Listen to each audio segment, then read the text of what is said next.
তোমার হিন্দু মেয়ে পছন্দ হয়েছে, ঠিক আছে। তোমার ইয়াহুদি পছন্দ হয়েছে, হ্যাঁ ঠিক আছে। এখানে অন্য কি?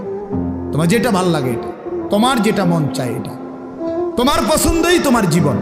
খোদার কসম, কোরআন শরীফের আয়াত আছে বাপ, সূরা আরাফের মধ্যে আল্লাহ তাআলা বলছে, এই মনের ইচ্ছা মতো যে চলে, ওয়াত্তাবা হাওয়াহু, যে তার নফসের মনের চাহিদার অনুসরণ করে, আল্লাহর বিধান, রাসূলের বিধান, কোরআনের বিধান, ইসলামের বিধান, ধর্মের বিধান কিছুই যে মানে না, কোনো ধার ধারে না, পরোয়া করে না, পাত্তা দেয় না, আল্লাহর কসম, আল্লাহ কোরআনে বলছেন ফামাসালুহু কামাসালিল কালব, ওই ব্যক্তির উদাহরণ, ওই ব্যক্তির জিন্দেগি কুকুরের মতো, কুত্তার মতো, কুত্তার মতো, কুত্তার মতো, কুত্তার মতো। দেখা ওই জিন্দেগি কুত্তার জিন্দেগি, ওই জিন্দেগি কুত্তার জিন্দেগি।